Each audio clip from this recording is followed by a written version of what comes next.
Assalamualaikum warahmatullahi wabarakatuh. Gimana kabar teman-teman semua? Masih tetap semangat ya? Kembali lagi di channel Sri Wahyuni.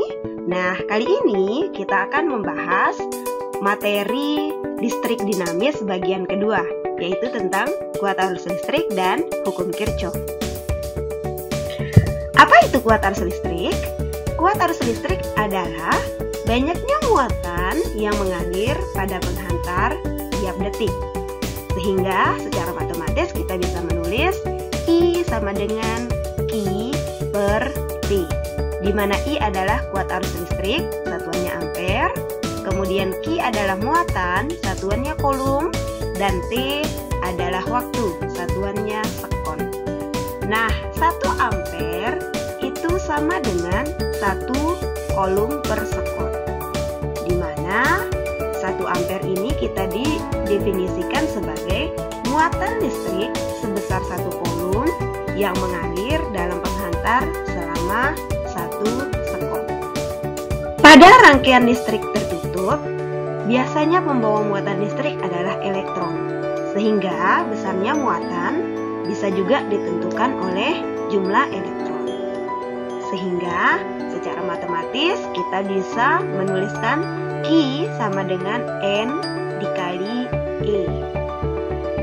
Sehingga kita memiliki rumus untuk kuat arus listrik I sama dengan N dikali E per T, di mana I adalah kuat arus listrik, satuannya ampere, N adalah jumlah muatan listrik, E adalah muatan elektron, satuannya coulomb, besarnya 1,6 kali 10 pangkat min 9, dan T adalah waktu, satuannya sekon. Contoh soal. Sebuah akumulator pada kutub-kutubnya dihubungkan pada terminal lampu.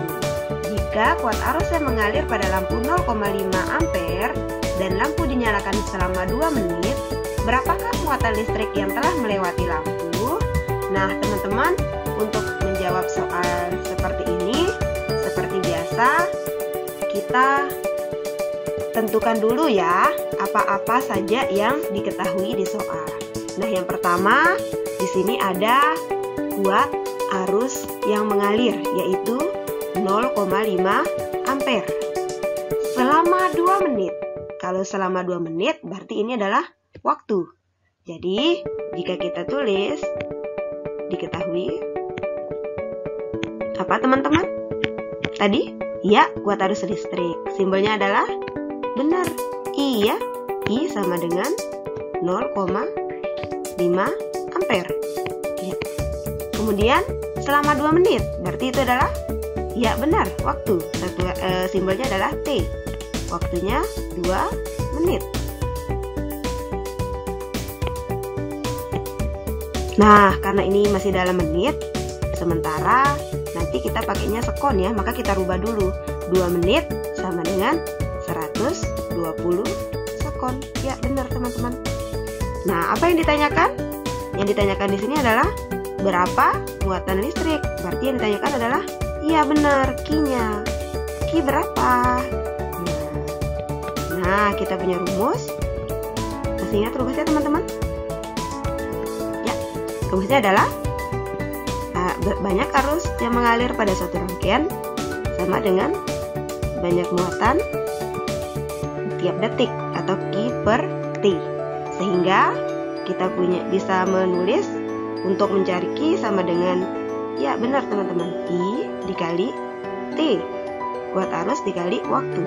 Kuat arusnya 0,5 ampere, oke, dikalikan ya waktunya 120 sekon. Jadinya ya benar 60 coulomb. Ya, demikian teman-teman, itu contoh soal kita yang pertama.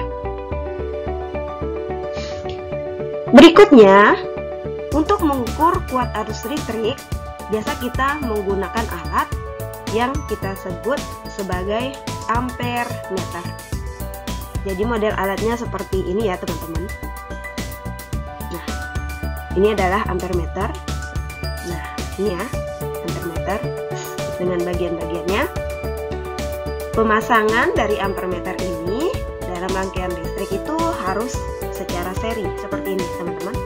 Jadi seri itu maksudnya tidak bercabang.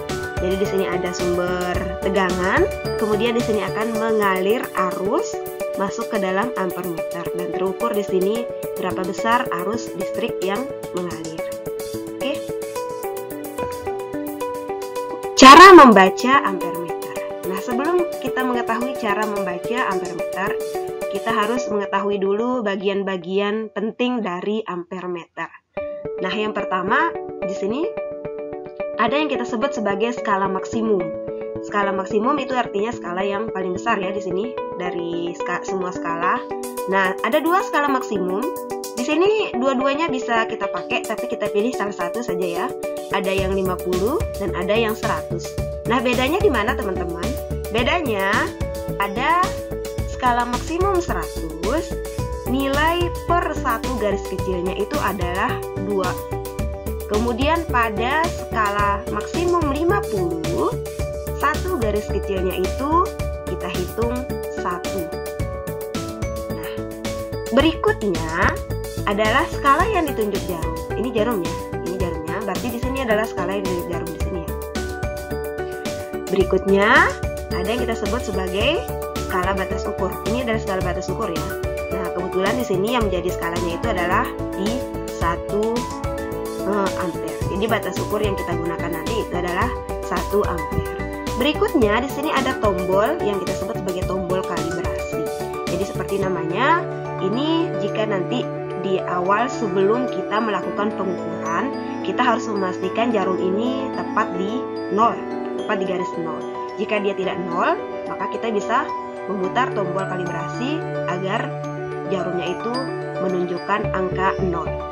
Nah, bagaimana cara membaca ampermeter ini? Nah, teman-teman, di sini kita punya rumus bahwa nilai yang terukur sama dengan nilai yang ditunjuk jarum dibagi nilai maksimum dikali batas ukur. Nah, mari kita perhatikan. Kita bisa pakai salah satunya ini ya, kita coba pakai 100 dengan skala maksimum 100, maka angka yang ditunjuk jarum adalah di sini kita mulai dari 0, kemudian 10, 20, 30, 32, 34. Jadi angka yang ditunjuk jarum adalah 34 ya teman-teman. Nah, nilai maksimumnya 100. Nah, nanti kalau pakai 50 berarti skala maksimumnya berapa teman-teman? Ya, ini 10, 15, 16, 17. Berarti nanti 17 dibagi 50 dikali batas ukurnya sama ya. Batas ukurnya adalah 1 ampere, maka kita tulis di sini 1 ampere. Jadi 34 dibagi 100 dikali 1 sama dengan 0,34 ampere. Jadi ini adalah cara membaca ampermeter.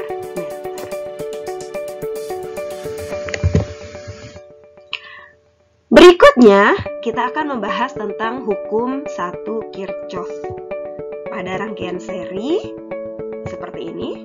Jadi ini adalah rangkaian seri terdiri atas sumber tegangan berupa baterai, kemudian dihubungkan dengan sakelar, kemudian di sini dipasang 2 lampu dan dirangkai juga dengan ampermeternya, yaitu untuk mengukur berapa sih arus yang mengalir pada lampu pertama dan lampu kedua. Ya, mari kita lihat. Oke. Nah, berapa kuat arus yang mengalir pada lampu 1 dan lampu 2? Mari kita lihat bersama-sama teman-teman. Lampu pertama, di sini kita pakai skala maksimum 100 ya. Berarti ini berapa teman-teman? Ya benar, 40 dibagi 100 dikali 5. Jadi berapa? Ya, 2. Jadi di lampu pertama kita dapat 2 ampere. Oke. Berarti di sini 2 ampere ya, teman-teman. 2 ampere. Oke. Berikutnya kita akan melihat di lampu kedua. Di lampu kedua bagaimana, teman-teman? Ya, ternyata angka yang ditunjuk jarum juga 40. Dengan skala maksimum 100 berarti 40 dibagi 100 dikali 5. Ketemu berapa, teman-teman? Ya, ternyata 2 ampere juga. Nah, sehingga di lampu pertama 2 ampere, lampu kedua 2 ampere, maka kita bisa mengambil kesimpulan bahwa pada rangkaian tidak bercabang atau seri, kuat arus listrik di mana-mana sama. Berikutnya, bagaimana dengan rangkaian paralel? Sekarang kita coba lampu disusun secara paralel atau bercabang. Di sini bisa kita lihat teman-teman, ada sumber tegangan, kemudian dihubungkan dengan sakelar. Di sini ada kita pasang ampermeter untuk mengukur arus pertama ya, arus yang keluar pertama kali dari sumber tegangan, atau kita sebut sebagai arus masuk. Kemudian di sini ada titik cabang. Nah, di titik cabang inilah arus ini nanti akan lari ke atau akan bergerak, akan mengalir ke lampu 1, kemudian juga ke lampu 2. Nah, berapakah nilai dari ketiga kuat arus listrik pada masing-masing ampermeter? Nah, kita lihat teman-teman.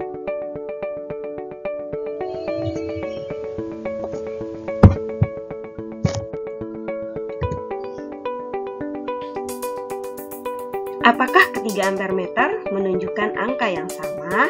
Mari kita cek satu persatu.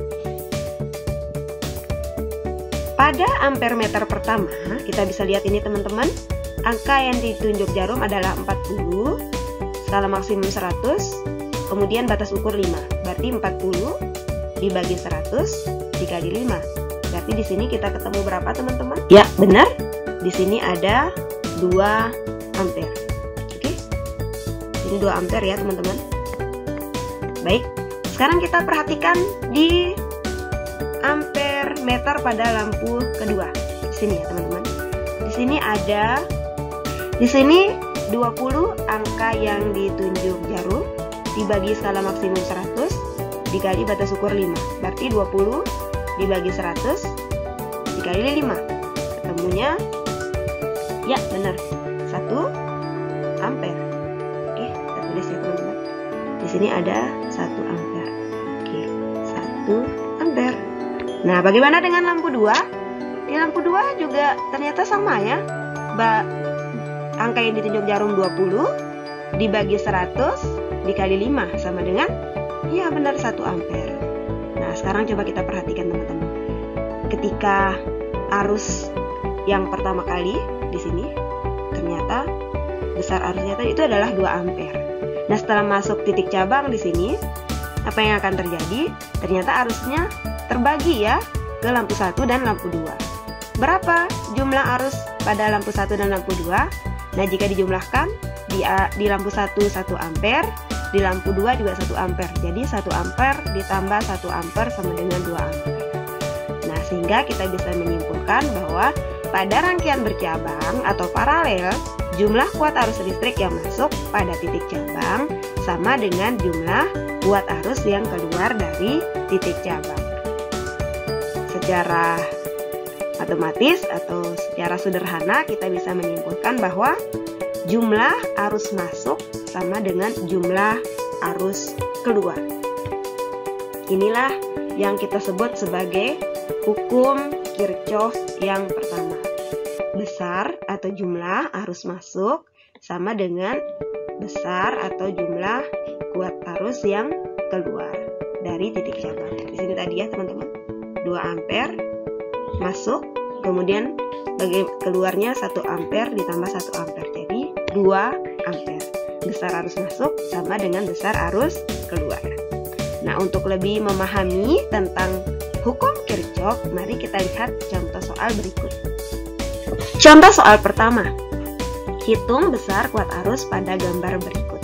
Nah, kita perhatikan dulu ya, teman-teman. Di sini ada gambar, ya, gambar pertama.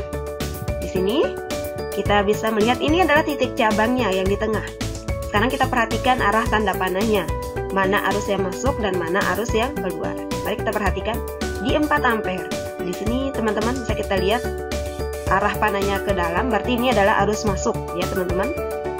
Kemudian di 2 ampere, kita bisa lihat 2 ampere, ini juga masuk ya ke dalam, masuk ke titik cabang, berarti 4 ampere, 2 ampere itu adalah arus masuk. Kita lihat lagi 3 ampere. Nah, 3 ampere di sini arah panahnya keluar, maka kita sebut sebagai ini adalah arus yang keluar dari titik cabang. Dan I ini juga sama ya, keluar. menunjukkan arah panah meninggalkan titik cabang, berarti di sini ada 2 arus masuk dan ada 2 arus keluar. Bagaimana untuk menghitung nilai I? Kita menggunakan hukum Kirchhoff yang tadi ya teman-teman. Apa tadi bunyi hukum Kirchhoff? Ya benar, besar arus yang masuk sama dengan besar arus yang keluar. Oke, saya tulis di atas ya. Besar arus yang masuk, oke, sama dengan besar kuat arus yang keluar. Oke, ini rumus kita ya teman-teman. Nah, rumus kita akan kita gunakan untuk rangkaian yang pertama. Mari kita lihat di sini. Besar arus yang masuk berarti ada 4 ampere. Oke. Kemudian apa lagi yang masuk teman-teman? Ya benar, 2 ampere ditambah 2 ampere sama dengan arus yang keluar teman-teman. Berapa? Oke, 3 ampere ditambah I. Ya benar. Nah, di arus masuk berarti 4 ampere ditambah 2 ampere. Jadi berapa teman-teman? Ya benar, 6 ampere. Di sini yang keluar 3 ampere plus I. Berarti I-nya berapa teman-teman? Di sini sudah ada 6 ampere, di sini baru 3 ampere. Berarti kita perlu, ya benar, 3 ampere lagi. Berarti I itu adalah sama dengan, ya benar, 6 ampere dikurangi 3 ampere. Maka jawabannya adalah 3 ampere. Oke. Nah, ini yang pertama, jawabannya adalah 3 ampere. Berikutnya, mari kita perhatikan gambar yang kedua. Kita cek lagi ya, mana arus yang masuk. Yang pertama 7 ampere. Ini arah panahnya ke dalam, berarti ini masuk ya, teman-teman. 7 ampere masuk. Kemudian 3 ampere, ya ke dalam juga ini. Kemudian ada 1 ampere. Ini ya, 1 ampere ternyata masuk juga. Harus masuk juga. Kita perhatikan yang 4 ampere. Nah, di sini 4 ampere dia keluarnya masuk ya. Tuliskan saja. Oke, biar memudahkan kita ya untuk mengetahui mana yang masuk, mana yang keluar. Sekali lagi di 4 ampere ini adalah arus yang keluar. Sama dengan I ya. I juga ini merupakan arus yang keluar. Nah, oke. Seperti tadi, kita akan mendata arus yang masuk dan arus yang keluar meninggalkan titik cabang. Yang pertama ada 7 ampere. 7 ampere ditambah 3 ampere. Oke, ditambah yang masuk itu 1 ampere. Oke. Sama dengan 4 ampere ditambah I. Ya, benar. 7 ditambah 3 ditambah 1. Jadinya 11 ampere. Sama dengan 4 ampere ditambah I. Nah teman-teman, yang masuk 11 ampere berarti yang keluar juga harus 11. Berarti I nya adalah, ya benar, 11 dikurang 4. Ketemunya, ya benar, 7 ampere. Berarti I adalah 7 ampere. Nah berikutnya kita akan melihat contoh soal yang kedua. Perhatikan rangkaian di bawah ini dan tentukan nilai I1, I2, dan I3. Nah, ini adalah rangkaian ya. Di sini ada 3 titik cabang. Yang pertama ada titik cabang P, kemudian Q, dan yang terakhir adalah S. Kita akan melihat dari masing-masing titik cabang untuk menentukan besar arus yang mengalir di I1, kemudian I2, dan I3. Seperti biasa, kita menggunakan hukum Kirchhoff bahwa besar arus masuk sama dengan banyaknya atau besarnya arus yang keluar. Nah, kita akan lihat pertama dari titik P dulu ya, titik cabang P. Oke, yang P. Nah, di titik cabang P, mari kita lihat arus yang masuk adalah di sini ya, 40. Ya, ini harus masuk 40, masuk ke titik cabang. Yang keluar ada 3. Ada 10 ampere, ada I1, dan ada 25 ampere. sekarang kita tulis ya. Berarti di titik B itu arus masuknya 40 ampere sama dengan 10 ampere ya, ditambah 25 ampere ditambah I1. Nah, kita bisa ketemu nih I1 nya teman-teman. Berarti I1 sama dengan ya 40 dikurangi 10 tambah 25 berapa teman-teman? Iya, 35 ampere ya. Jadinya ketemunya di sini 5 ampere.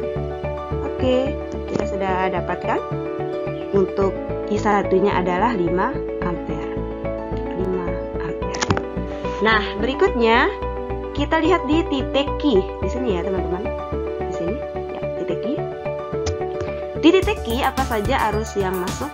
Oh, arus yang masuknya di sini berarti teman-teman ya. Ini harus masuk. Ada 10 ampere dan I1. Yang keluar berapa teman-teman? Iya, yang keluar itu I2. Maka di sini kita bisa tulis untuk titik Q ya. Oke. Titik Q, arus yang masuknya itu adalah 10 ampere ditambah 5 ampere sama dengan I2. Ya benar, I2. Berarti ini langsung ketemu I2-nya teman-teman. 10 ditambah 5 sama dengan ya 15. Berarti I2-nya sama dengan 15 ampere. Berikutnya yang terakhir kita ke titik S. Oke teman-teman, kita lihat titik S. Apa yang ada di titik S teman-teman?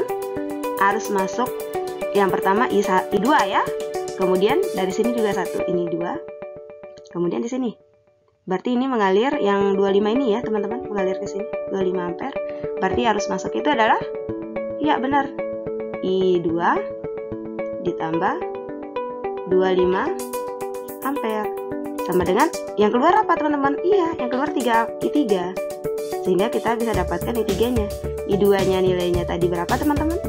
Ya benar, 15 ampere ditambah 25 ampere sama dengan I3. Sehingga I3 nya sama dengan 15 sama 25 berapa teman-teman?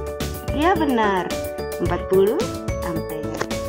Nah, jadi besar I1 adalah 5 ampere, I2 nya 15 ampere, dan I3 40 ampere. Nah, untuk lebih mendalami pemahaman teman-teman, silakan kerjakan latihan berikut. Jawabannya bisa ditulis di kolom komentar ya teman-teman.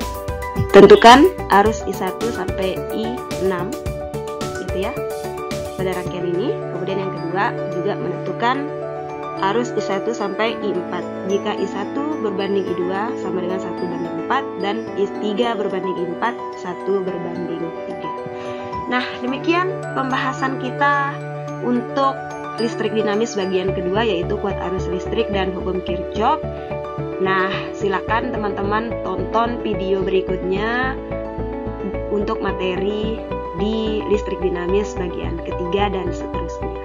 Sampai jumpa, semoga bermanfaat. Assalamualaikum warahmatullahi wabarakatuh.